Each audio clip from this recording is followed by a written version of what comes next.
Hello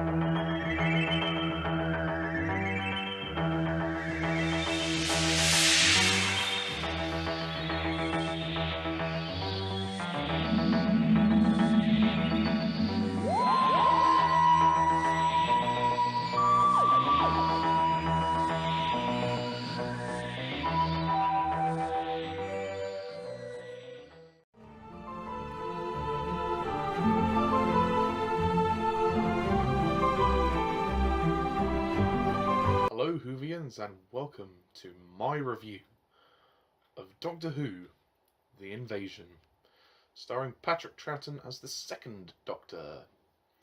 So, we are into the third story of Season 6, which is the third and final season with the second Doctor. And the basic setup of the invasion is this. The Doctor, Jamie and Zoe return to Earth and become embroiled in the schemes of Tobias Vaughan. They meet up with an old friend, former Colonel and now Brigadier Lethbridge Stewart, and some old enemies, the Cybermen. Dun dun dun dun dun dun dun. So that, in a nutshell, is basically the plot of this story. Okay, so, The Invasion. This is a mostly complete Doctor Who story. Yay! But it has 2 episodes missing. No. Don't worry, it's only 2. But thankfully, the 2 episodes that are missing have been animated over. And the animation is very good, actually, for the most part, I have to say. It could be a lot worse. At least we have the animation for the episodes, and the animation is good for what it is. And it's very easy to follow, so you know what happens, and it's very good for what it is. The Invasion. This is a great Doctor Who story. This is a terrific Doctor Who story. It's very long, but it is terrific. It's 8 parts. It's 8 episodes, so it's it's a bit of an epic to watch. And it's the last kind of major appearance of the Cybermen for quite some time. Until Revenge of the Cybermen, which is in 1975. Sorry, I'm not talking with my normal speed. Feeling a little bit unwell, but I tried to power through it. The script is very good, and I really like it. I think this has one of the best ensemble casts of the Doctor Who classic series. I mean, first of all, we have the lead characters. We have Patrick Troughton as the Doctor, and once again, he is phenomenal in this story. He's very funny. He's very charming. He's very quirky, and he's very commanding. He commands the screen, and he leads this story. And he's such an engaging screen presence. He's just very likable, Troughton as the Doctor. You also have Frazer Hines once again as Jamie, who is very good here. He's very much the action man of the piece. He takes on quite a heroic role. Wendy Padbury as Zoe is also very good, and it's nice to see her wear a catsuit again. And you know, she's very much the brains of the group. When the Doctor's not there, you know, she's very intelligent, and she provides a lot of assistance for UNIT. There's a lot of side characters in this story, but they're all very memorable. There's Professor Watkins. He's very good. I like his involvement in the story. He's the scientist who has been captured and tortured in order to basically create this machine that will allow the invasion to begin. And we see a lot of tension there between him and Vaughan. And the main antagonist of the piece is Tobias Vaughan.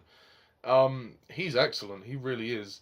I believe he's played by Kevin Stoney, who we have seen in the Daleks' Master Plan. If I'm wrong, please correct me in the comments. But that is something that was really cool. And I think Vaughan is a prick. But the actor portrays him with great, sinister effluence, I guess is the word I would use to describe that. Regarding the Cybermen, They actually don't appear until halfway into this story. They appear at the very end of episode 4. So throughout the first 4 episodes, we're building up. We think you wouldn't think it's a Cyberman story.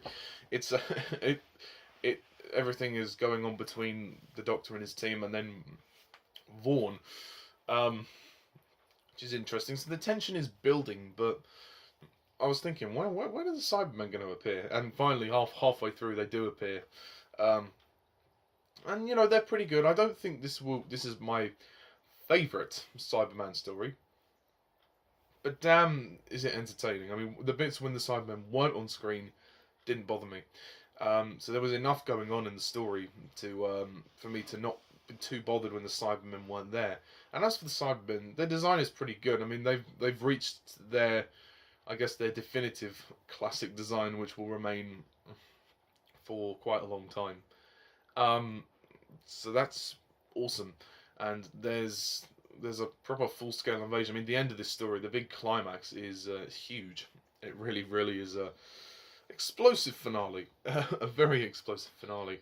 But what I also love about this story is that it is essentially the introduction of UNIT, the Unified Intelligence Task Force.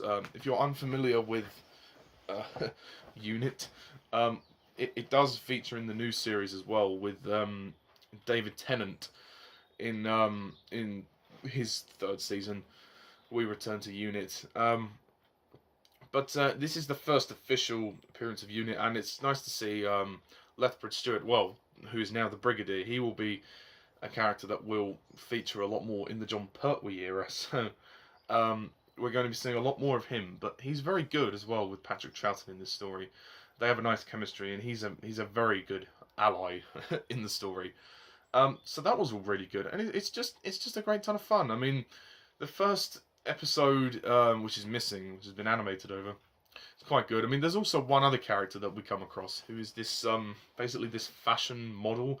She's this photographer model, and she's basically trying to make a fortune. I mean, she's a unprofessional one, but she's trying to make her money out of photography. She's obsessed with with taking pictures and everything. And she actually, there's a scene where her and Zoe hang out, and she takes pictures of Zoe. Zoe has to pose and be a model.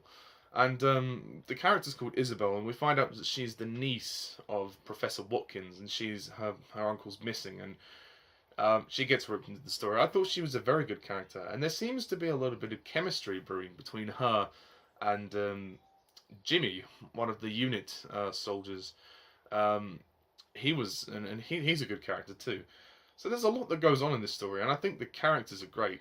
And while it is a long story, it is very well balanced. There's enough going on. The pacing is pretty consistent throughout the story. I never got bored of it. At 8 parts, it manages to stay interesting right from the beginning to the end. It is a long watch, so I did have to take one break in between the point. I thought after episode 4, I took a quick 15-minute break just to have a drink and, because also I'm not feeling very well today, so I had to take a glass of water just to pep myself up a bit. But I didn't find it a struggle to watch at all. I thought it flowed on very well, and the scope of the story is amazing. There is a particular impressive sequence with the helicopter where the Doctor and Jamie rescue Zoe and Isabel, and they are climbing up this wooden ladder, which is really cool. And then the soldiers are shooting at them, the soldiers of Vaughn, and I also like Vaughn's sort of commanding soldier, Packham. I think his name's Packham. He's very good. I just feel sorry for him because he keeps, every time that he fails, Vaughn is just completely being a dick to him and just saying, "Oh, you gotta make sure you do it right this time. You are an idiot. Oh, you let them get away. Blah blah blah." I mean, he doesn't quite say that, but along the lines of that. So there's so much tension in this story, and the full scale invasion at the end of the story is impressive. And I really, really enjoyed it. I think it's a great story. I think the music is very good too. It's very dramatic.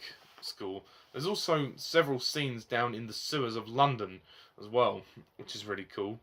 Those scenes are particularly dark. That's when they actually discover the Cybermen. I don't think the script is quite as astonishing as the Mind Robber, the previous story, which was just so imaginative. I mean, that was set in a complete land of fiction. That was a mind-boggling story, hence the title.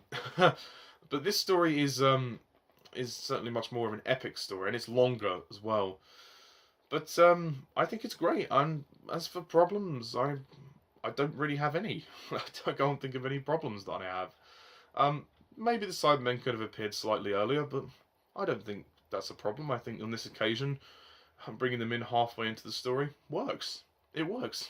Because they get loads to do in the second half of the story, and the first half proves as a very good build-up to what we get later on in the story. So, I'm going to score The Invasion a 10 out of 10.